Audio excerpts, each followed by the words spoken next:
Brother Pio, what does a typical day look like for you as a seminarian? Bago po kasi ako pumasok sa seminaryo, I think most will agree with me na ang typical notion sa seminaryo is yung mga nag-aaral doon, nagdadasal lang. Yes, di ba? Yun ang sinasabi natin. Correct. But, doon ko nalaman na hindi naman pala basta nagdadasal lang. Yes. Siguro kung may isang salitang kayang sakupin yung araw-araw namin pamumuhay dito, yun yung salitang holistic. Maraming aspeto ng aming pagkatao yung talagang sinusubukang hulmahin ng seminaryo. Bali, nakikita ito sa mga araw-araw namin ginagawa. Una-una, magigising, tapos maligo, and then pagkatapos maligo, of course, papasalamat kay Lord, magpa-prayers, tapos kakain, breakfast, and then academic hours na siya. Bali yung academic hours namin from 9 to 12 and then 1 to 4. So apart from praying, we also have academics.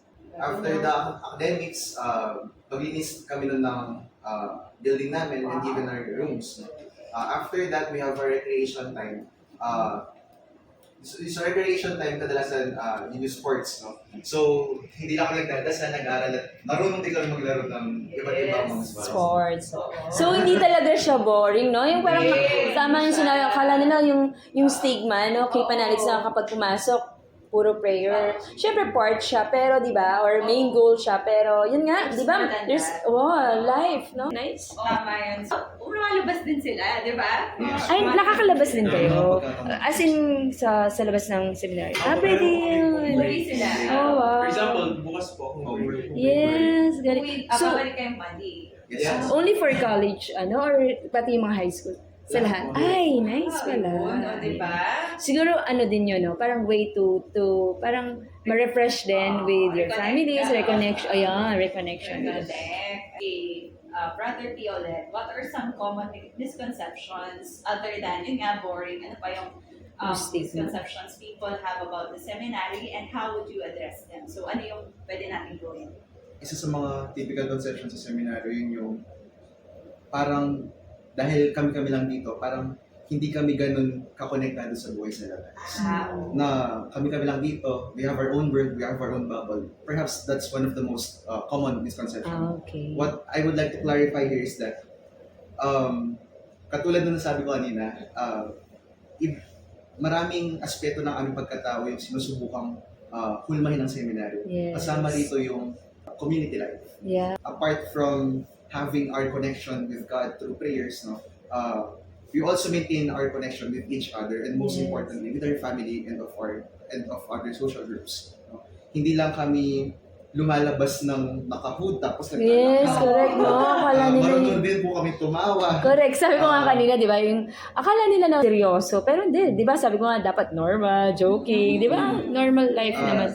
Siguro yun yung isa sa mga nakita kong common misconception, especially dito, na tahimik lang, prayers lang, correct, no? Holistic po yung approach ng seminary. Nice.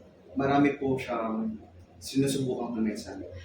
Pwede ba akong mag-follow up question kay Panalig? So, yun. So, nasabi mo na akala ng iba na dito lang, hindi nila alam na may connection kayo sa lab. Curious lang ako, no? So, since na nasabi mo, brother, na nakikita nyo na din naman yung life outside, no?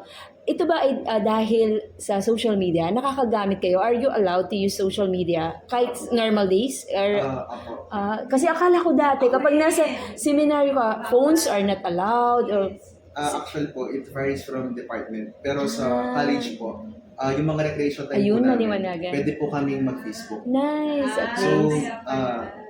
nahapyawan din po namin yung mundo Okay. sa labas. Pero okay din naman yun, no? As long as you're using the social media with responsibilities. At saka yung parang tama naman, why not, no? At least, mabawasan din yung pagka-miss sa chat mo si mommy or daddy, or at least hindi tulad nung dati talagang wala tayong ganyan, na talagang siguro struggle nga, sabi nyo nga yung mamimiss nyo, at least now meron palang ganon. So, good naman pala. At least, alam mo, na-curious ako. Oo, may clarification. Kasi, wala ba silang cellphone? Or di ba sila, di ba? Kasi akala ko puro music, guitar, di ba? Correct. Yun ang dati kong nakikita, no? Eh, syempre, di ko naman talaga alam. So, at least ngayon, Tagay din natin sila. yes. So, yan, no? Sa mga manunood nito, kay Panalix, so it's a very good place for you to stay and to know your callings then. Oo nga, we'll know more about that, about sa seminaryo, sa place, kung nasan sila. Yes. We believe this is the right place for them. Yeah. And before we dig deeper on that, ayan, let's get to Ang know cute, oh. Brother Ni Lawrence. Brother Lawrence. Share niya kanina, naka-birthday niya si first Filipino saint, na si Saint Lorenzo Ruiz. Wow. Ayan. So, kaya ang name niya? Oo. Ah, Ano wow. ang Okay. favorite mo, brother? Yes po. Okay. So, hindi pwede hindi. Joke. Kasi ka-birthday mo siya. Hindi ng panahon. Ah, nice. And my Galing. question for you, brother, is what is philosophy? Joke. Joke. So, Diyos ko, naiba pala. nabiglang, parang hindi na po. Joke lang, oo. Okay. Joke lang po yun. So, alam namin na alam na po ninyo yun, no? So, yung philosophy. Pero, ito po yung interesado kami. So, what advice or tips would you give to someone who is considering a vocation but is unsure? Yung mga, yan, nangangapa or hindi pa alam kung para saan sila. I think, para sa akin po, as long as naririnig nila, yes, yung voice ni Lord, and nararamdaman talaga nila, and feel nila yung boses na tumatawag, yes, siguro talaga. I think it's good to risk. Kasi sa seminary po kasi meron po kami yung mga examinations dalawa eh. Yeah. First yung entrance exam, which is written, yung academic type. And second yung live-in interview. Interviewin siya ng mga formators, ng mga ilang professors. And also, it includes live-in, meaning dito sila titira for 3 days. Okay. To test, parang ganon? To test, try. para matikman Okay, nice. yung buhay seminaryo. And usually po nagaganap yun during weekends, magsa-start siya ng Friday, tapos uwi sila ng Sunday. Okay. And in that way po, I think it is good to try para at least ma-evaluate niya if okay talaga siya sa seminaryo, kung para doon talaga siya oriented. And we also have different vocation campaigns like Vocare, like Prospect Seminarians, kung saan titira din sila dito and matatry nila yung buhay dito sa loob ng seminaryo. And Okay. if may spark talaga, kasi doon talaga nagsa-start yung love eh. Yung Ay, spark. gusto ko yun, spark. Spark. Yung mga Sparkle, talaga. spark. I think it's good to try. Kasi wala namang mawawala. Sometimes, nag-gain pa tayo eh. Pero parang misteryo talaga. Ano yung, kasi ako nakikurious ako. Di ba sabi niyo, iba-iba yung calling. Pero ano kaya yung spark na nararamdaman, no, nung calling na yun? Kasi sabi na, Oo nga. di ba, kasi syempre sila nakaka-feel nun, kayo ang nakakarinig yun. So, di ba, nakaka-amaze na paano binibigay ni God sa kanila yung kind of calling na iba-ibang sitwasyon, iba-ibang lugar, iba-ibang tao, or maybe, no? Or iba-ibang, ano ba yung experiences? Like what you have said, brother, yung spark. Paano kaya yun, no? Ano po, pwede po bang malaman? Ano yung spark na naramdaman mo? Why you think na this is my place, di ba? Yes. I am for here, di ba?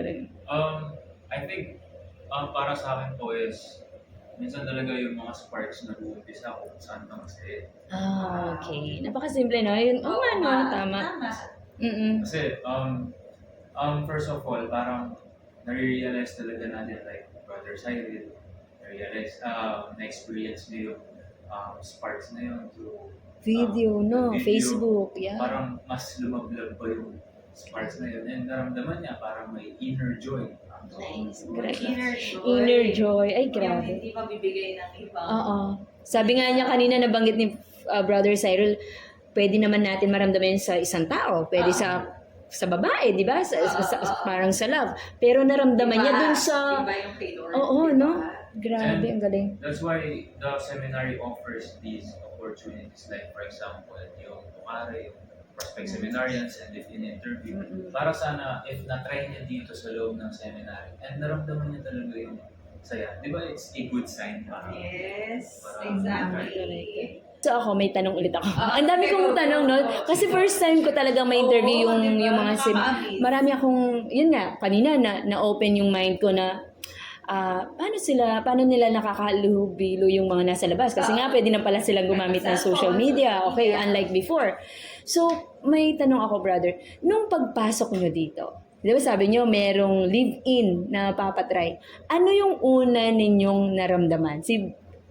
Brother, yung unang talaga, excited ka ba? Di ba, no? Ano kaya? Nag-doubt ka ba? Oo. Ganon? Totoo na ba to? Ganyan. So actually, it's a mixture.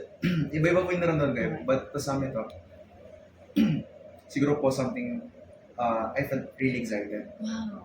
Na, katulad po actually din Sir Sai na medyo takot po mawala sa pamilya. Mm-mm. Pero nung naranasan ko na yun dito, nung pong Pagpasok talaga. pagpasok ko po rito, parang may kung ano sa akin na nakakabighani talaga. Tignan Kaya mo you're naman looking kay forward to Panani. experience. Oo. Imagine, sabi niya, knowing na mahiwalay siya sa parents, pero nung pagpasok niya, parang sigurong naramdaman niya na, I'm safe here. Yes. No? Yung parang, Secure mas ka. excited pa pala siya na maramdaman niya, kahit na at the back of his mind na, iwanan ko si mommy or daddy. Walang Galing. hesitation. So, excitement yung ano niya. Si brother. naramdaman ko din po is happiness and excitement. Galing. Like, tulad nga po nung nasabi, parang bukas pari na ako. Oh my God is good po. Kayo po lahat, kapag nagpare na kayo, ay, kay Panalix, pag tandaan natin sila. Oo. So, malay nyo, pag nasa UK na po ako, maipadaan ko kay Panalix. Mabilis Yung ako pag-congrats ko. manood eh. Oo. Teacher Ay, si Jen, brother, ano si naman, brother Cyril. Sai. Ako naman po, kabaligtaran nun sa kanila eh. Kasi nung nag-live-in interview ako, dahil halos malayo yung age ko doon sa mga kasabay ko, nag-doubt naman po ako. Doubt. Kasi Okay. siyempre,